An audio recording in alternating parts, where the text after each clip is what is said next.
Is anyone that right?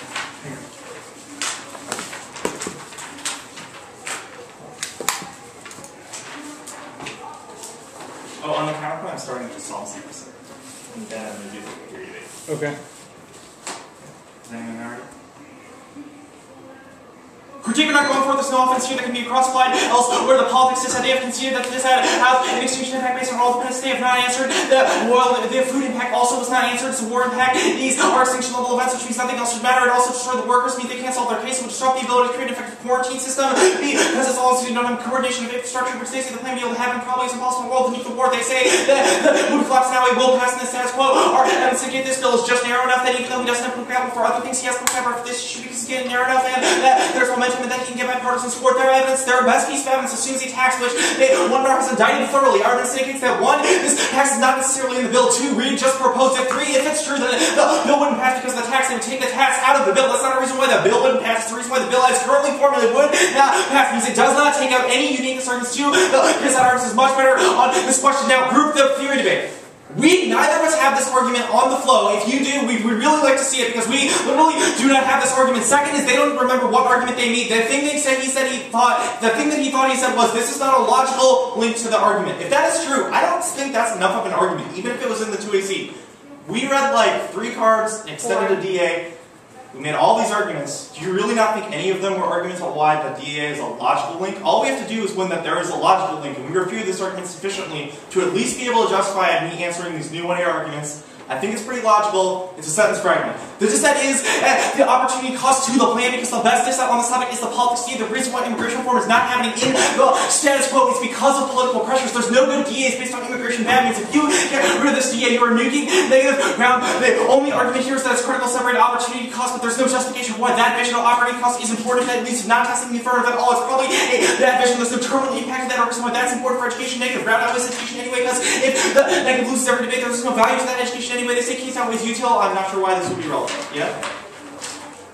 Yeah, I think I said oil depends is critical hegemony in the economy already. That was in our 1C evidence. It was good. It was dropped from what I reviewed. The counterpoint. Their extension of solvency deficit here in the 1A are so pathetic that you should feel confident. Because I mean the counterpoint 100% risk of solving the case. All he does is repeat taglines in the 2AC that I made multiple answers to in the 2AC. The first is this 1 million argument. That's 1 million by 2020. You divide that by... Jacob, do you answer the Schumer argument on politics that Schumer would take the lead, which means Obama wouldn't have to spend political capital? Yeah. Schumer just did it before, supported it before, that doesn't mean Schumer supported it before, that doesn't mean he'd be able to support it in the future, and Obama would still get the blame. That's our link evidence. It doesn't receive the midterm. If we win the counterpoint solves the case, only risk. But But also, Obama's political capital is critical, which means that he necessarily be associated with these sorts of issues. The counterpoint. I was talking about the 1 million argument. 1 million divided by 10 is 100,000. I read evidence indicates there's 500,000. That was not contested in the 1AR. They say that we only recapture once. I read 2 cards on this in the block that you recapture 60,000 a year. They also did not have evidence that established the reason why numbers were important. They can see the impact calculus arguments about how we should evaluate the solvency deficit debate.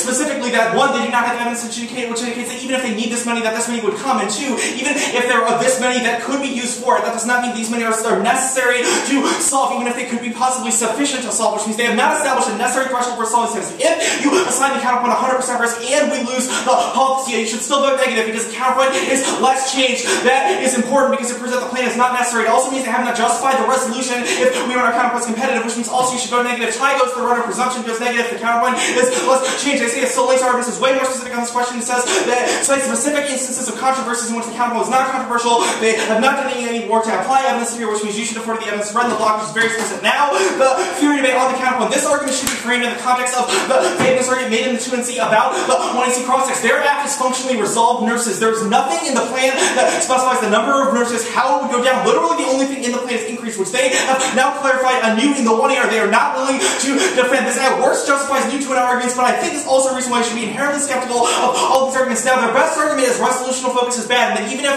the plan should have to be an increase, that it's illegitimate to counterpoint out of these. We made a bunch of arguments. The 1NR were not answered for why this is important. First is it's a critical bright line because the resolution is the only thing we get before the debate, which means it's necessary for negative predictability, prerequisite clash, because otherwise there is no way that we can have effective evidence which is necessary to engage in these sort of debates, especially in the context of new affirmative. We need to that no one else in the country really reads except a USC team that's not really clearing in tournaments. And 2 is that they can't test the resolution if we don't get these sorts of counterpoints. If we win any argument argument of why testing the resolution is good, which is pretty obvious because it's the core debate, then how the heck are we supposed to do that if they can sever out of the parts of resolution they're supposed to defend? They also see the extra topicality argument that in order to be topical, you have to fee out what is topical. You can't say we do something which might then be topical. That's the definition of extra topicality, which means that if the affirmative, the affirmative either is topical or is not topical. They can't say they are topical, but not because of this thing. That doesn't make any sense. They say they increase the number of nurses, but that begs the question of, and then it begs the question of in what category, but they still have to increase the whole that is in the resolution. I would have read definitions of and from the total here if this argument had actually been the 2EC, but all I said in the 2EC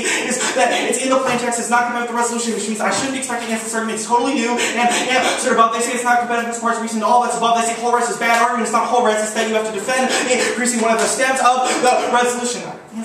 Now they say they lose the picks every time. First, you have to be used in the context of negative bound. If we're right that the only thing that's important is the only negative bound that we have is politics, it says, and process arguments because that's how this topic works. Then what other arguments are there? If the pegs are bad, you should reject them. They concede this pick is legitimate. They say after creativity, negative arguments should outweigh because if we can't answer your creative ask, it doesn't matter. You can read creative ask. You should reject the legitimate arguments. You concede that this argument is legitimate. Test the core question of the affirmative, which is should it increase. It's especially true if the affirmative is all nurses. We gotta be able to test that. They say generics are bad. This time generics good. You should reject bad ones. They say they increase nurses.